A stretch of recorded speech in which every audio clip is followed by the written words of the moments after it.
Welcome to T-SAT. This is Bhushan Govindula.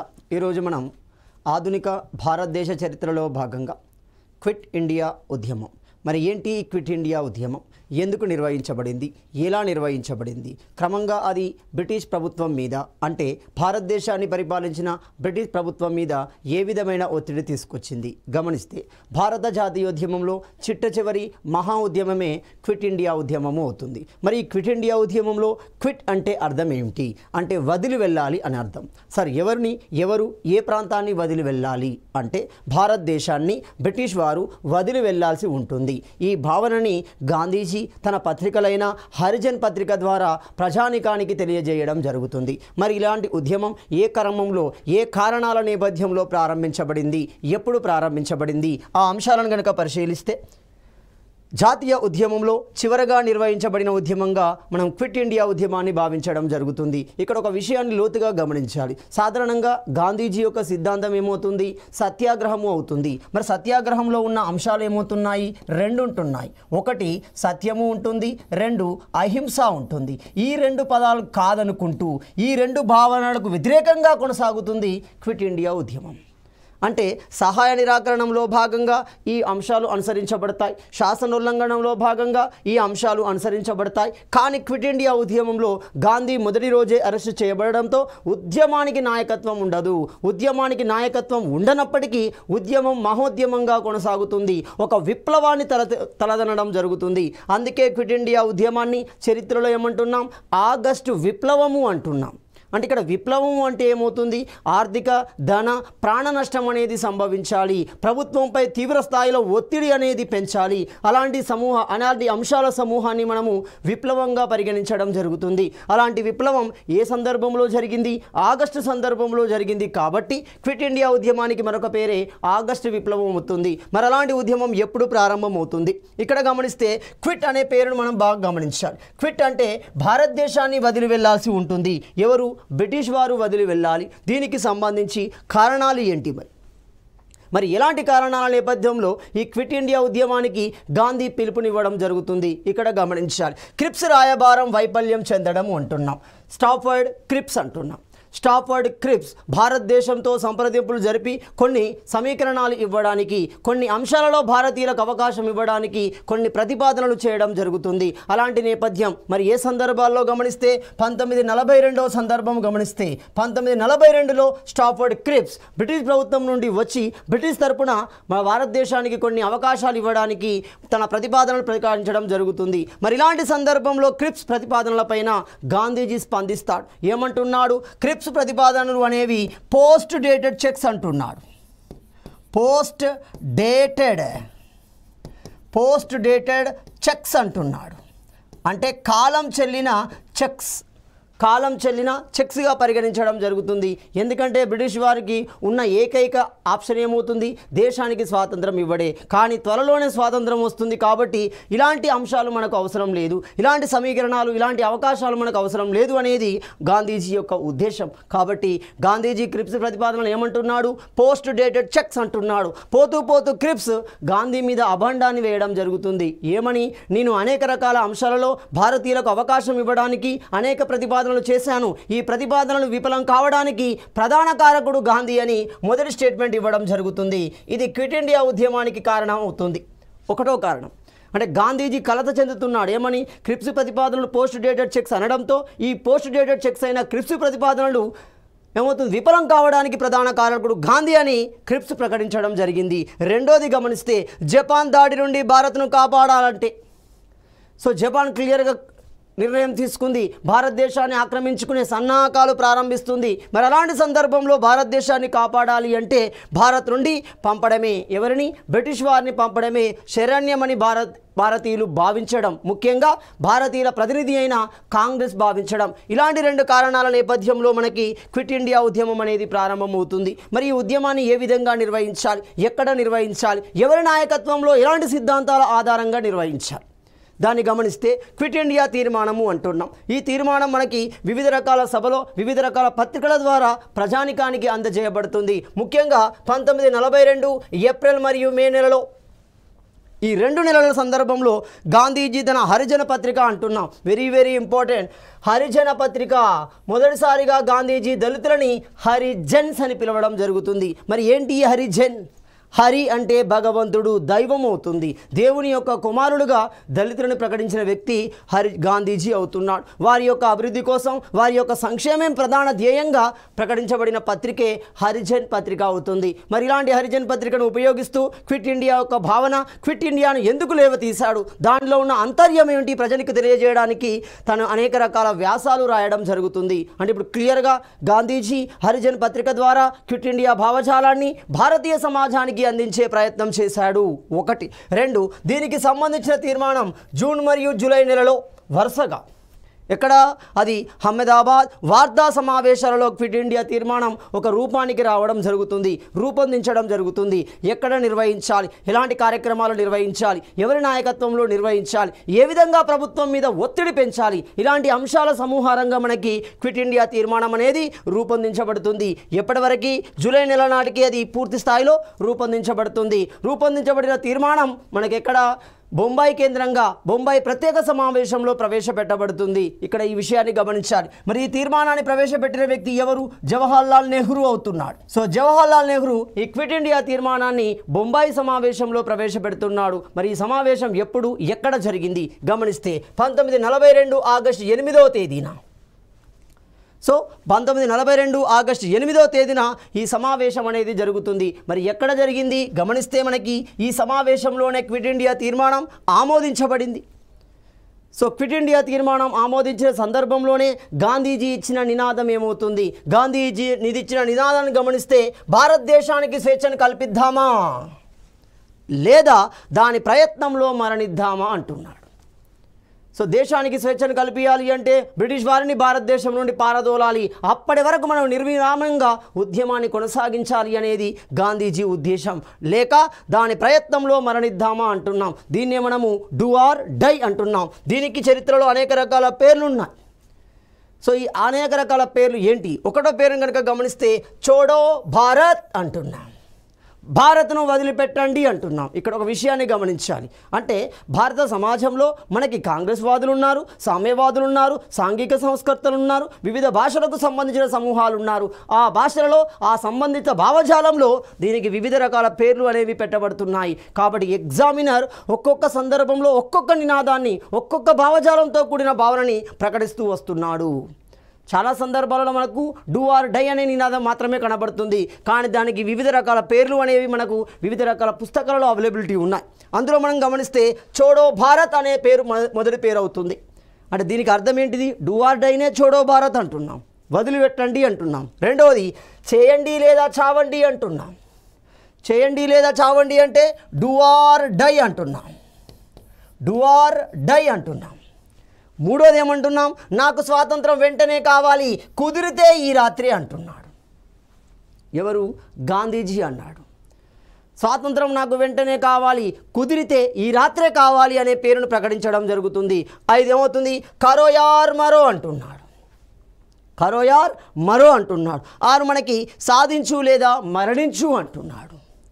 So చేయండి లేదా చావండి అన్న, సాధించు లేదా మరణించు అనేది వివిధ రకాల పేర్లు అనేవి వివిధ సందర్భాలలో మనకు ప్రకటించబడ్డాయి. వీటి యొక్క అర్థం ఏంటిది అంటే డూ ఆర్ డై అనేది అర్థమవుతుంది. ఈ నినాదాన్ని ఎప్పుడు ఇచ్చాడు? క్విట్ ఇండియా సందర్భంలో ఎవరిచ్చారు? గాంధీజీ ఇచ్చాడు. ఎక్కడ ఇచ్చాడు? బొంబాయి సమావేశంలో ఇవ్వడం జరుగుతుంది. ఈ సందర్భంలోనే సుభాష్ చంద్రబోస్ బెర్లిన్ నగరంలో ఉంటున్నాడు. ఈ సంఘటనపై ప్రతిస్పందించాడు. ప్రజలారా మీరు తిరగబడండి, మీకు వచ్చిన సువర్ణ అవకాశం, తిరగబడితే బ్రిటిష్ వారు భారతదేశాన్ని వదిలి వెళుతారు, అప్పుడే మీకు స్వేచ్ఛా స్వాతంత్రాలు అనేవి వస్తాయి, మీకంటూ ఒక గుర్తింపు అనేది రావడం జరుగుతుంది, ఇది మీకు సువర్ణ అవకాశం, దీన్ని ఉపయోగించుకోండి అని ఎవరు? సుభాష్ చంద్రబోస్ ఏమంటున్నాడు? ప్రజలారా తిరగబడండి అంటున్నాడు. ప్రజలారా తిరగబడండి అని బెర్లిన్ కేంద్రంగా తన ప్రకటనని భారతీయులకు మద్దతుగా ప్రకటించడం జరుగుతుంది. ఇలాంటి సందర్భంలోనే నెహ్రూ క్విట్ ఇండియా తీర్మానాన్ని సమావేశంలో ప్రవేశపెడుతున్నాడు. మొత్తంగా తీర్మానం ఆమోదించబడింది. తీర్మానంలోని అంశాల ఆధారితంగా ఉద్యమ గమనం అనేది నిర్ణయించబడడం జరుగుతుంది. మరి ఇలాంటి ఉద్యమ గమనం ఏ విధంగా నిర్ణయించబడింది? సో ఈ ఉద్యమం యొక్క ప్రస్థానం ఏ విధంగా ప్రారంభమవుతుంది గమనిస్తే గాంధీ పిలుపు మేరకు బొంబాయిలోని సో బొంబాయిలోని ఏమవుతుంది, క్రాంతి మైదాన్ అంటున్నాం. సో క్రాంతి మైదానం అంటే చైతన్యాన్ని కలిగించిన మైదానము అవుతుంది, క్రాంతి మైదాన్. దీన్ని మనం ఏమంటాం, గోవాలియా ట్యాంక్ మైదాన్ అంటున్నాం. సో గోవాలియా ట్యాంక్ మైదాన్ కేంద్రంగా గాంధీజీ నినాదం ఇస్తున్నాడు. ఈ సమావేశంలోనే అఖండ ప్రజానికాన్ని ఉపయోగిస్తూ చేయండి లేదా చావండి, ఇది మీకు చివరి అవకాశం, మీకు ఇది సువర్ణ అవకాశం, ఇప్పుడే మీరు పోరాడండి, మీ ప్రాణాలను సైతం లెక్క చేయకుండా పోరాడితేనే దేశం నుండి బ్రిటిష్ వారు వెళ్ళే పరిస్థితి ఏర్పడుతుంది, స్వేచ్ఛా స్వాతంత్రాలు మీ భవిష్యత్ తరాలకు అందించబడతాయి అనేది ఈ ఉద్దేశం అవుతుంది. సో గోవాలియా ట్యాంక్ మైదాన్ కేంద్రంగా ఈ ప్రకటన, ఈ ఉద్యమ ప్రస్థానం, ఈ ఉద్యమ గమనం అనేది ప్రారంభమవుతుంది. మరి ఈ సమావేశం ఎప్పుడు జరిగింది, 1942 ఆగస్టు 8వ తేదీన నిర్వహించబడుతుంది. సో ఆ తర్వాత ప్రజలందరూ ఉద్యమంలోకి క్రమక్రమంగా వస్తున్నారు. మొదటి రోజు గమనిస్తే ఇప్పుడు రెండో రోజుకి వచ్చింది ఆగస్టు 9. సో ఆగస్టు 9 ఉదయాన్నే గాంధీతో కూడిన సమూహం మొత్తం అరెస్టు చేయబడి జైల్లో నిర్బంధించబడ్డారు. మరి ఎవరు అరెస్టు చేయబడ్డారు, ఎక్కడ నిర్బంధించబడ్డారు, ఆ విషయాన్ని గమనిస్తే గాంధీజీతో పాటు సరోజిని నాయుడు, మహాదేవ్ దేశాయ్, కస్తూరిబాయ్. ఎవరి కస్తూరిబాయ్, గాంధీజీ యొక్క భార్య కస్తూరిబాయ్. ఇలాంటి వారు చాలామంది అరెస్టు చేయబడ్డారు. ఎక్కడ అరెస్టు చేయబడ్డారు, బిర్లా మందిర్లోనే అరెస్టు చేయబడ్డారు. మరణించింది కూడా అక్కడే గాంధీజీ. సో ఇలాంటి బిర్లా మందిర్లో అరెస్ట్ చేయబడిన గాంధీజీ ఎక్కడికి పంపబడుతున్నాడు, పూనాలోని ఆగాఖాన్ జైల్లోకి వెళ్ళిపోతున్నాడు. సో ఎవరి ఆగాఖాన్, ఈ అంశాన్ని గమనించాలి. సో ఆగాఖాన్ అనేవాడు చరిత్రలో మనకి చాలా ఇంపార్టెంట్ పర్సన్ అవుతున్నాడు. సో ఈరోజు దేశం రెండు ముక్కలుగా విడిపోవడానికి కారణమైన ప్రారంభ సంస్థని ఇతని ఆధ్వర్యంలోనే ఏర్పాటు చేయబడుతుంది. అంటే భారతదేశం పాకిస్తాన్గా ఏర్పడడానికి కావలసిన బీజం ఆ సంస్థ రూపంలో ఇతని ఆధ్వర్యంలోనే ఏర్పడుతుంది. ఆ సంస్థని మనం ఏమంటున్నాం, ముస్లిం లీగ్ అంటున్నాం. సో ఎప్పుడు ఏర్పడింది ముస్లిం లీగ్, 1906 సంవత్సరంలో ఏర్పడుతుంది. ఎక్కడ ఏర్పడుతుంది, ఢాకా కేంద్రంగా ఏర్పడుతుంది. ప్రస్తుతం అది బంగ్లాదేశ్ రాజధాని ఢాకా. సో ఢాకా కేంద్రంగా 1906లో ముస్లిం లీగ్, ఆగాఖాన్, సలీముల్లా ఖాన్. సో సలీముల్లా ఖాన్ మనకు ఢాకా నవాబ్ అవుతున్నాడు.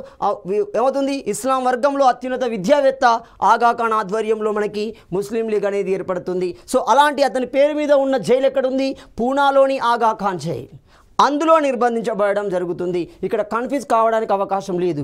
గమనించండి, మనకి శాసనోల్లంఘన సందర్భంలో గాంధీజీ ఎరవాడ జైల్లోకి వెళ్ళాడు.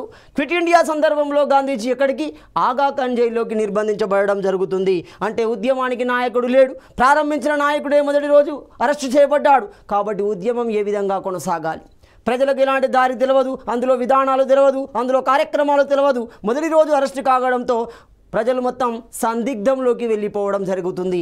అలాంటి సందిగ్ధంలో ఉన్న ప్రజానికాన్ని ఒక లైన్ మీదికి, ఒక ఉద్యమ తంతు మీదికి తీసుకొచ్చిన వ్యక్తులు ఎవరు గమనిస్తే, కొండా వెంకటప్పయ్య క్విట్ ఇండియా ఉద్యమానికి డిక్టేటర్గా నియమించబడడం జరుగుతుంది. అంటే దేశవ్యాప్తంగా ఉద్యమ కార్యాచరణను అమలు చేయడానికి డిక్టేటర్గా నియమించబడ్డాడు కొండా వెంకటప్పయ్య. ప్రముఖ గాంధేయవాదుల్లో ఇతడు ఒకడే. అదేవిధంగా 1942 చివరి నాటికి దాదాపు 90,000 మంది, అంటే ఎక్కడ చూసినా రణరంగమే కనబడుతుంది. మొత్తం అవుతుంది, ఉద్యమంలో పాల్గొన్న వ్యక్తులు మొత్తం, కార్యకర్తలు మొత్తం జైల్లోనే నిర్బంధించబడుతున్నారు. అనేక విద్యాలయాలు, అనేక పరిశ్రమలు కూడా జైళ్లుగా మారిపోయాయి.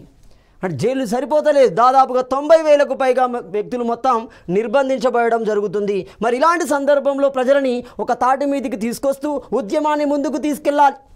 ప్రజా చైతన్యం ఉచ్చస్థితిలోకి వచ్చింది. ఒకవేళ ఉద్యమాన్ని అర్ధంతరంగా ఆపివేస్తే చైతన్యం మళ్ళీ దిగజారిపోతుంది. కాబట్టి ఈ చైతన్యాన్ని ఇలాగే కొనసాగించి బ్రిటిష్ ప్రభుత్వం మీద ఒత్తిడి పెంచాలి.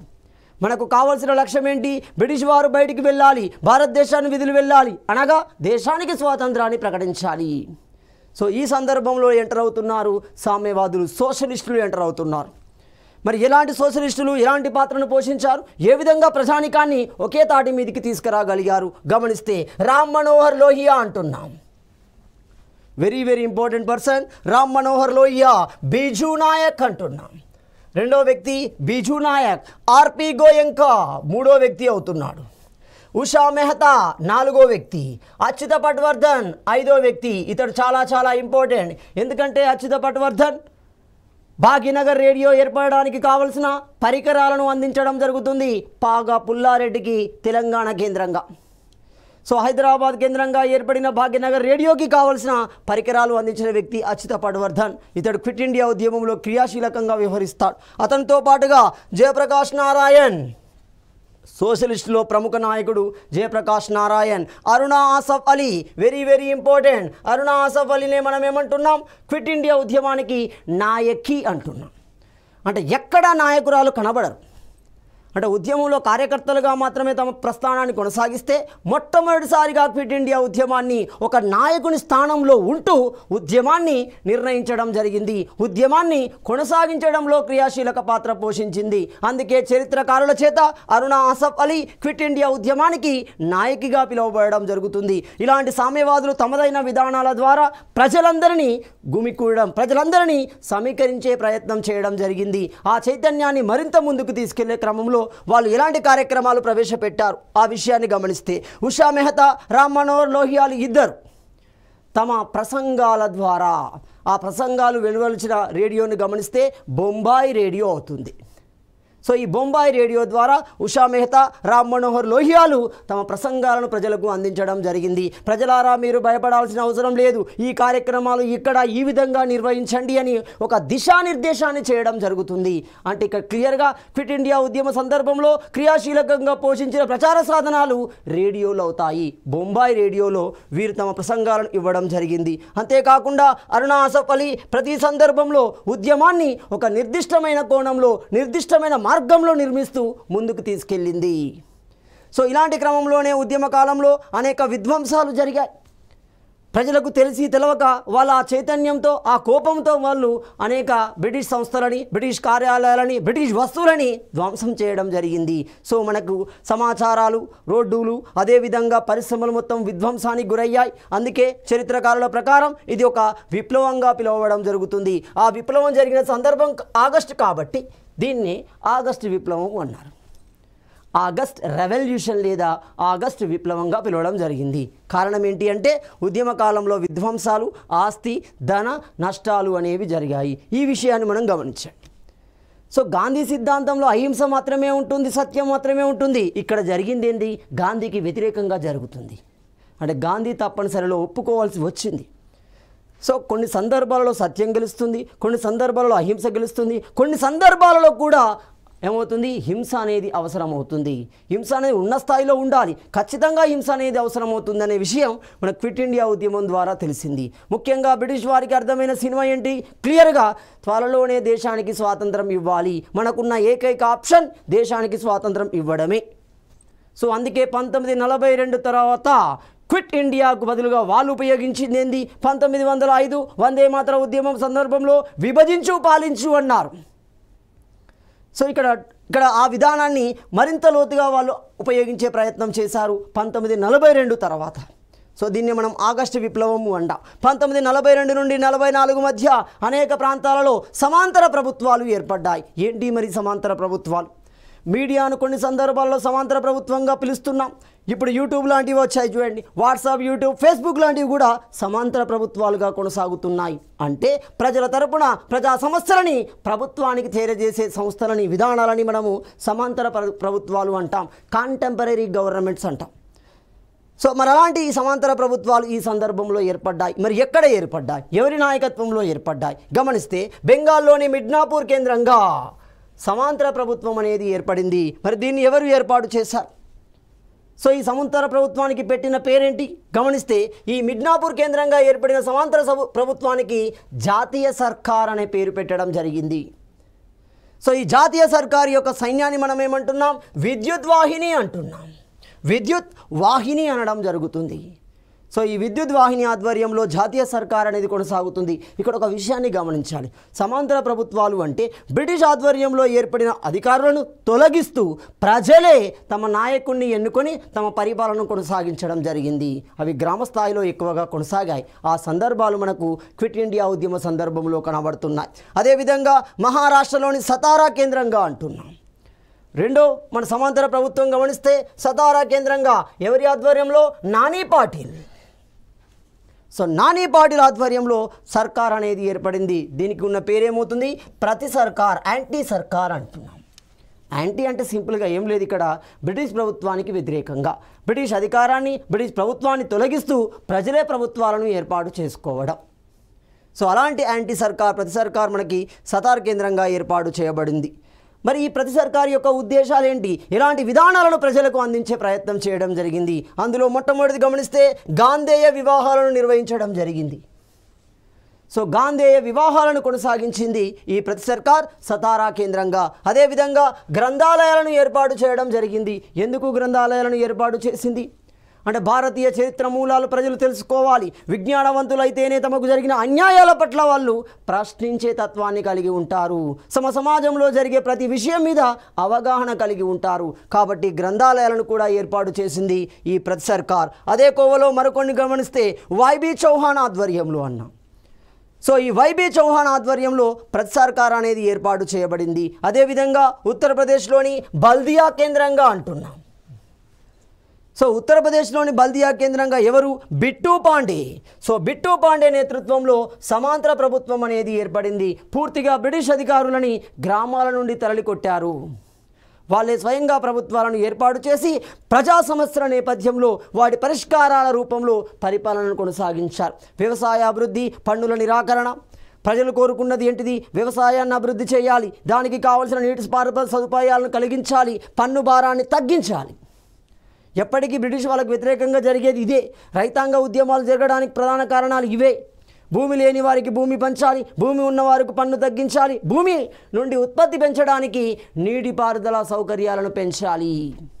సో ఇలాంటి వాటన్నిటినీ ఈ సమాంతర ప్రభుత్వాలు కాలక్రమంగా కొనసాగించాయి.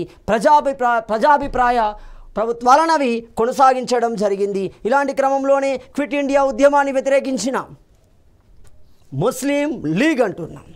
ఇక్కడ విషయాన్ని గమనించాలి. ముస్లిం లీగ్ అనేది ఉద్యమానికి వ్యతిరేకం కాదు, కానీ సందర్భానుసారంగా వారికి ప్రత్యేకమైన దేశం అనే భావన రావడం జరుగుతుంది. ఎవరి వల్ల, రహమత్ అలీ వల్ల. రహమత్ అలీ వల్ల.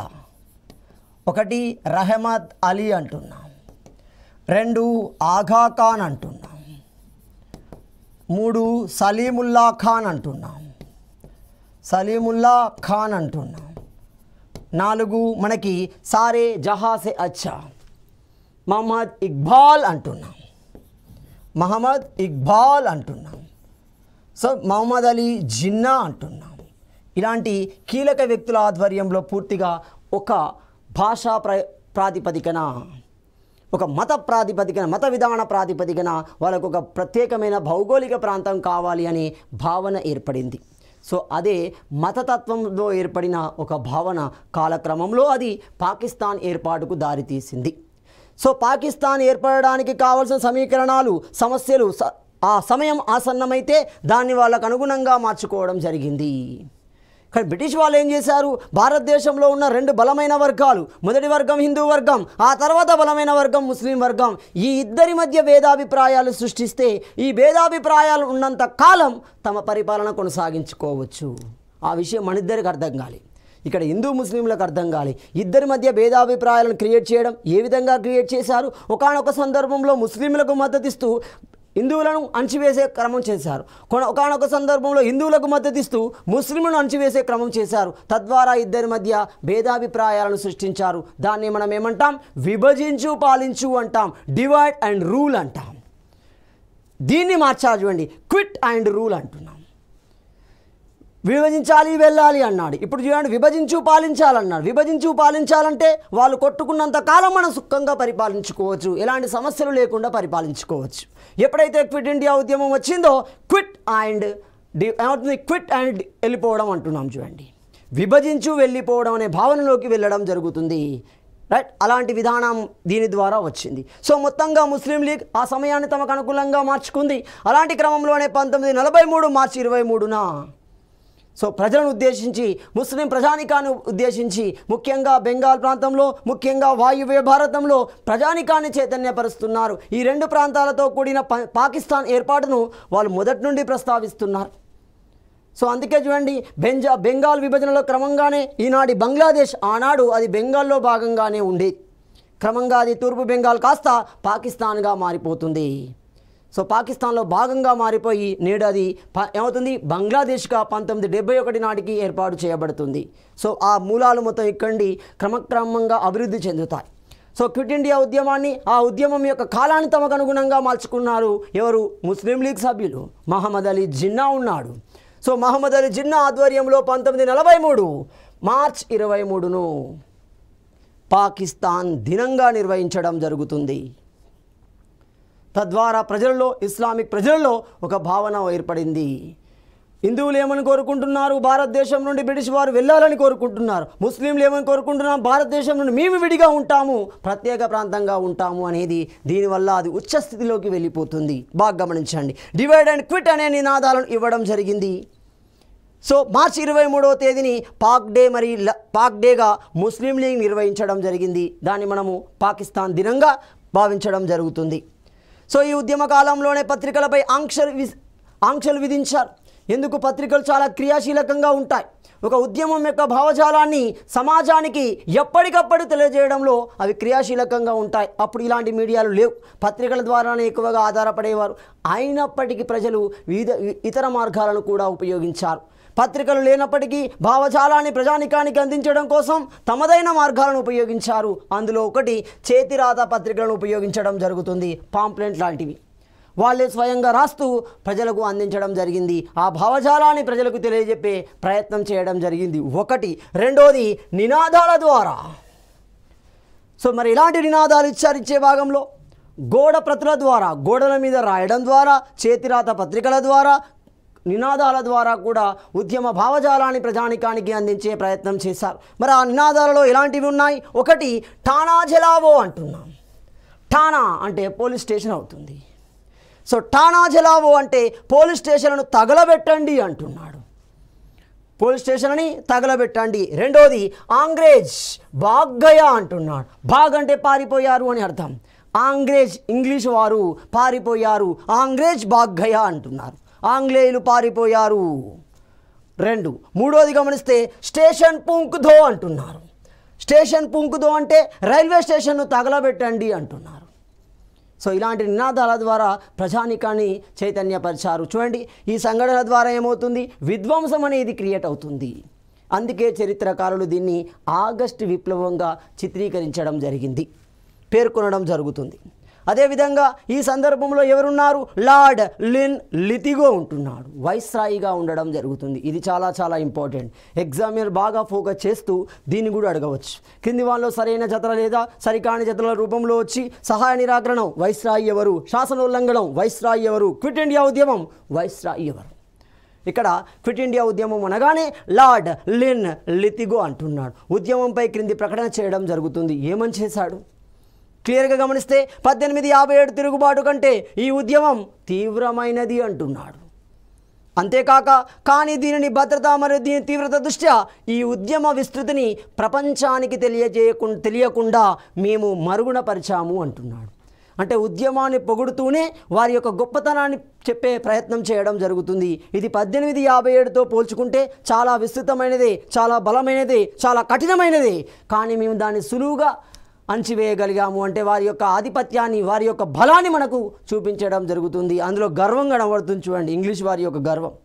సో మొత్తంగా గమనిస్తే అందరి ప్రకారం, చరిత్రకారుల ప్రకారం గమనిస్తే బ్రిటిష్ ప్రభుత్వం దేశానికి స్వాతంత్రం ఇవ్వడంలో, ఆ నిర్ణయం ఒక పూర్తి స్థాయిలోకి రావడంలో ఈ క్విట్ ఇండియా ఉద్యమం క్రియాశీలక పాత్ర పోషిస్తుంది. సో ఇలా మనకి జాతీయోద్యమంలో భాగంగా క్విట్ ఇండియా ఉద్యమం అనేది చివరి స్థాయిలో కొనసాగుతుంది. దేశానికి స్వాతంత్రం తొందరగా రావడంలో ఇది క్రియాశీలక పాత్ర పోషించింది. తదుపరి అంశాన్ని మనము తదుపరి వీడియోలో చర్చించుకుందాం.